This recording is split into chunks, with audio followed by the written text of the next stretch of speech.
In this tutorial, we're going to learn the basics of lace knitting, and while we do it, we're going to work on this simple lace scarf here. We're going to go through things that you'll see in all lace patterns that you knit, including learning how to read instructions from written instructions, as well as reading charts, how to keep track of where you are, how to run lifelines through your work, and then all the way to how to block your lace, including how to use blocking wires. Like I said, the techniques in this video will set you up to knit a lot of different lace things, including things that get really complicated, like this lace scarf here. It's really all the same techniques. But if you'd like to follow along with this lace scarf pattern here, it is available for purchase and download over on my website. First up, we're going to learn how to read the pattern.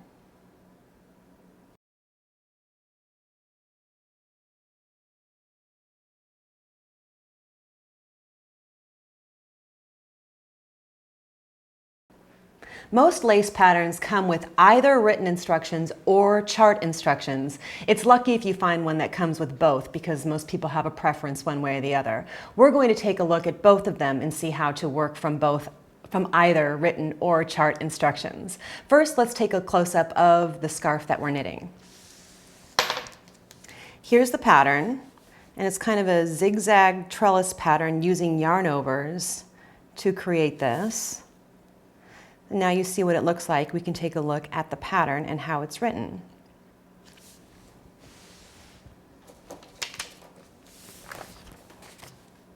Here we are first with the written instructions. I have the first two lines of the pattern here, and row 1 says that it's the right side of the work.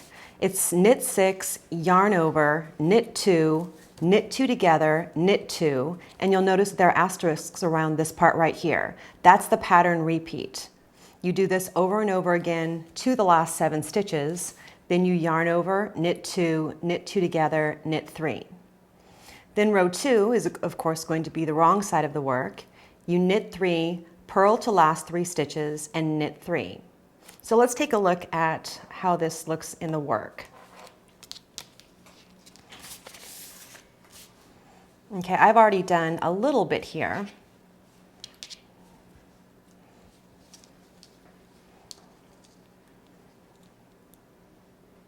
First thing I'm going to do is knit 6.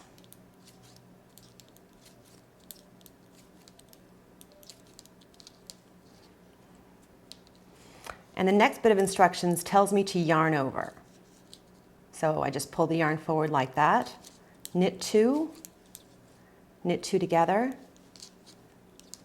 knit 2, and that was the pattern repeat. So I'm going to continue to yarn over, knit 2, knit 2 together, knit 2, all the way across. Okay, let's take a look at the chart instructions now.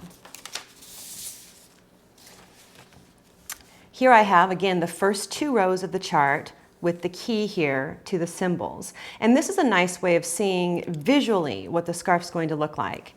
These gray squares here are knit on the right side, purl on the wrong side. These dashes are purl on the right side, knit on the wrong side. The O is a yarn over, and this slash is a knit 2 together.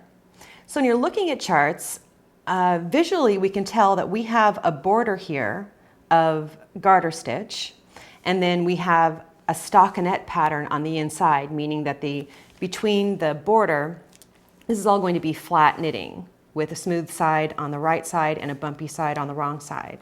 So the beginning of every row, as you can see, you always knit 3 at the beginning and the end of every row. And on the wrong side, you knit 3, knit 3. Now you've noticed what I just did. I have my first row starts here and my second row starts here. That is a normal way of reading charts. You're going to work from what you see this way on the odd number rows and this way on the even numbered rows. If we were working in the round, it'd be different, but we're knitting this piece flat. So I'm going to read this way and then this way. And all of my odd numbered rows will read this way, and all of my even numbered rows or wrong side rows will read this way. Now you also see that there's a big black box around this section. This is the pattern repeat. It's the same pattern repeat that we had here between the asterisks. That's the pattern repeat. We'll do it over and over again, just like it said in the written instructions, to the last 7 stitches. And then this little bit right here is this little bit right here, how you finish up the row. So looking at this visually, I've already done some of the work, but now I have yarn over, knit 2 together, knit 2. It's all there just like the written instructions.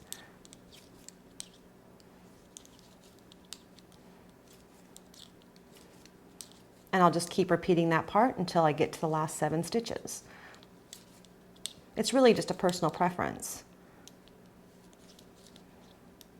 I go back and forth. I sometimes like reading charts and I sometimes like reading the written instructions. Okay, there is more to this pattern, of course, than what you see here. This is just the first 2 rows, but the rest of the rows are going to work just like this with the way that you're reading the chart or the written instructions. Next up, we're going to take a look at keeping track of where you are in your work, avoiding mistakes, and running lifelines.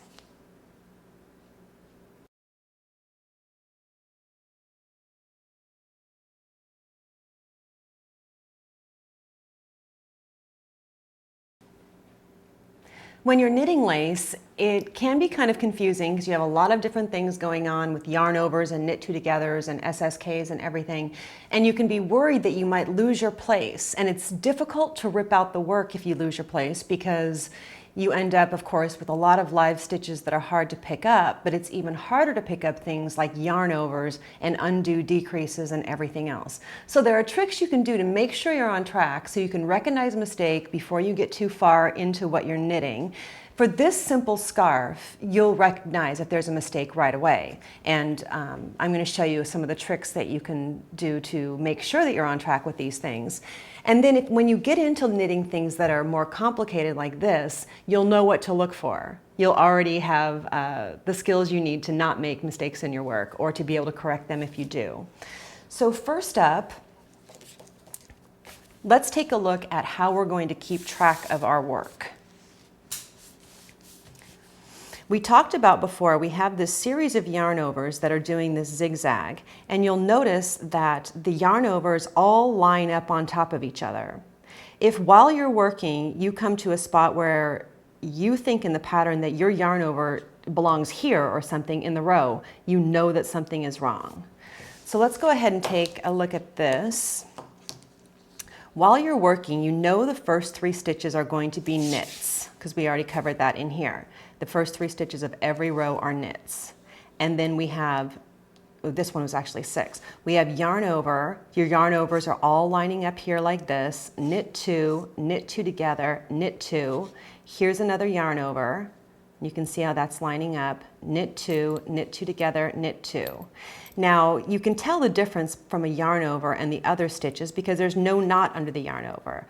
Obviously, that's what's giving us the holes in the work and the pattern that we're following. So that's a good way to make sure you're on track, is that your yarn overs are all lining up with each other.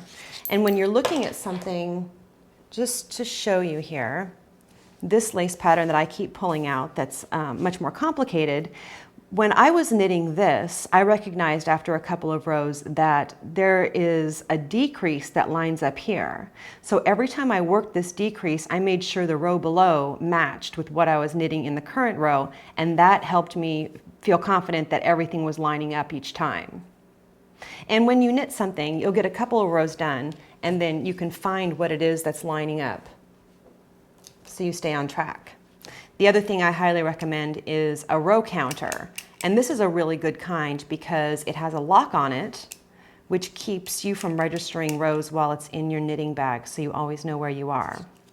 And since this is a 12 row pattern, you want to keep track because that's too many rows to keep in your mind.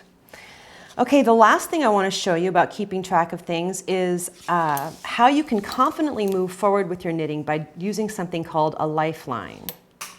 A lifeline is stringing a piece of scrap yarn, and I have smooth sock yarn here that I'm going to use. I don't know if you've noticed, but the sample piece that I'm knitting here is on really big needles using much thicker yarn than the pattern calls for. I just did that so it's easier for you to see. Stringing a lifeline means taking this scrap yarn and stringing it through all of the stitches on the needle.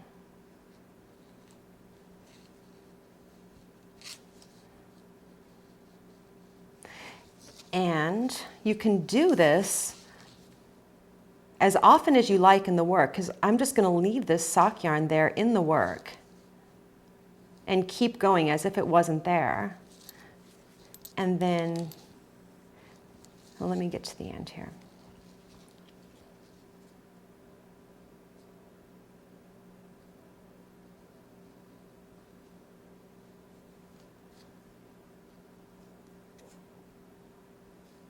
Okay.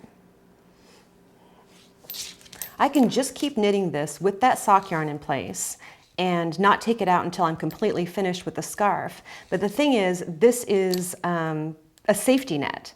As I keep knitting, if I notice a mistake, I can rip back to this point and all these stitches are going to be super easy to pick up because they're held on this scrap yarn. If I take my needles out right now, these stitches aren't going to unravel because the yarn's going to hold them in place.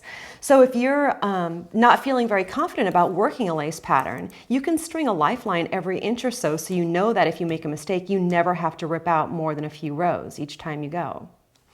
It makes a lot of people feel a lot more confident about complicated patterns. Next up, we're going to talk about blocking.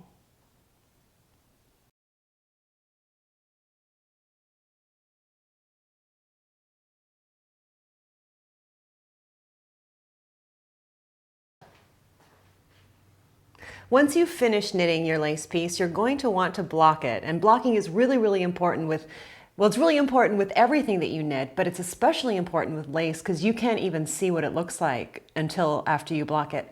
I'll tell you something that I do. I get really excited while I'm knitting lace to actually see the pattern that's emerging. So I will oftentimes steam out what I'm knitting when I only have a little bit of it done, just so I can see the pattern. But in this case, I'm going to show you how to block once everything is completely knit and you've bound off, and you're going to do it all at once and see the pattern emerge all at once. First, let's take a look at the finished scarf that's blocked. You can see this is flat and you can clearly see the zigzag pattern and it's very pretty. Now let's take a look at this sample piece that is unblocked, and it is a lumpy mess. It's not even a rectangle. You only have kind of a vague idea of what it's going to look like when it's blocked. And that's why blocking is so exciting. So to block this, I'm going to use wool soap, and I'm going to follow the instructions on the bottle of wool soap for the kind that I've bought. I personally like to use the kind that doesn't require rinsing. I'm going to fill the sink with lukewarm water and some of the wool wash, and then I'll squish it around and really work the soap into the scarf. Let it soak for a half hour or so, and then I'll drain the sink and squeeze out the excess water. I will have a towel ready on the floor, and I'll drop this into the towel and roll it up like a burrito and step all over it. And that's a safe way of squishing out a lot of the extra water from the piece. And the last important part of blocking this is to pin it out or use blocking wires, because you really want to stretch the lace pattern so it shows. And that's what we're going to cover in the next video.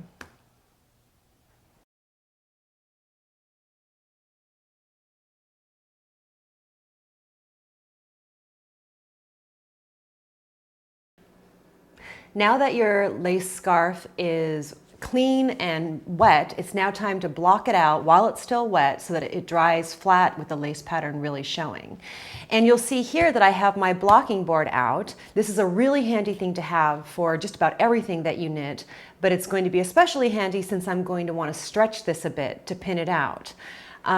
If you don't have a blocking board, you can always pin directly into a bed or a futon or something. That works fine. I'm also going to be using these blocking wires, and these aren't completely necessary, but they are really helpful when you're blocking something like lace. These come in different gauges, I guess. These are pretty flexible. I like these because the stiffer ones, you really limit yourself to using them in things like scarves. With this, I can use a blocking wire to block out the top of a sleeve, or to do the bottom of a scarf if it's got if it's kind of shaped like this, that's no problem. So I've already got one blocking wire in, so let's go ahead and take a look at what I have. This is, like I said, this scarf is very wet. And here's the blocking wire, here's the blocking wire that I already have in. I'm going to string this next blocking wire. It's just kind of like picking up stitches. I'm going to start here on the very corner, and I'm not going to split any stitches. I'm just going up like every 2 stitches in the hole next to the stitch. Just remember, these are all knit stitches on the side.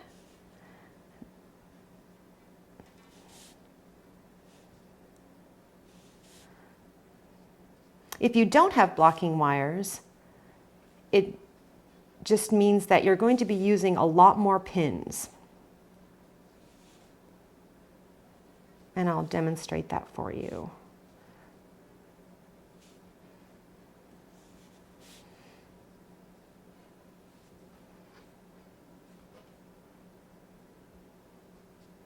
Now, since these blocking wires are only about 3 feet long, for a scarf, you're going to need to use a couple of them along each side. There we go. Now I have both sides. Okay, you can see how easy it is to stretch this out now.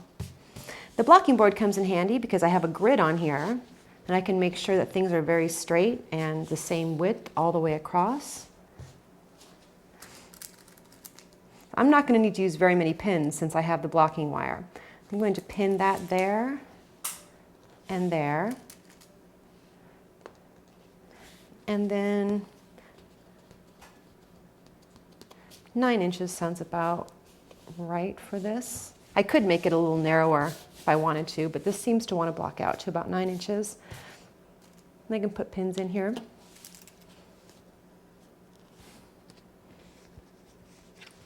Of course, this little sample piece is going a lot more quickly than the full-length scarf does. Now for the ends that don't have blocking wires, I could string blocking wires in either side here, or I can just smooth them out. These are just going to smooth out fine the top and bottom border of the scarf. Okay, whoops, I did not follow my grid line. There we go. You can see how nicely that's going to block. And it'll actually dry really quickly, especially if you put it in a room under a ceiling fan.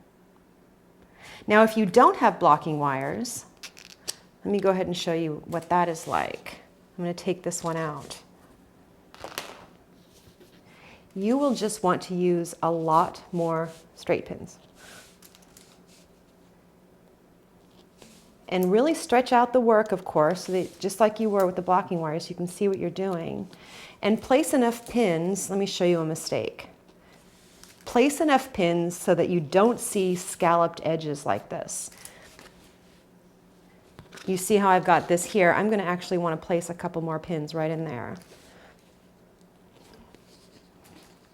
And really work on squaring out your corners too. Okay. So that's how you're going to do it without blocking wires. You're going to need a lot of pins if you're going to do a full scarf like this without blocking wires. This actually almost feels dry already. So that's how you're going to block out your scarf, either with or without blocking wires. You'll want to have this in an area where you can keep the pets away while it's drying. It won't take very long. But if you have a ceiling fan in the room, it will cut the drying time in half almost. It really does cut down the time. This is also what you'll do every time you wash the scarf. A wool scarf like this really won't require washing very often. I usually just do it once a season. But after you wash it, you will want to block it out like this every time. You'll get used to it. It goes pretty quickly. So these are the things that you need to know when you're knitting pretty much any lace pattern, including this lace scarf. Good luck.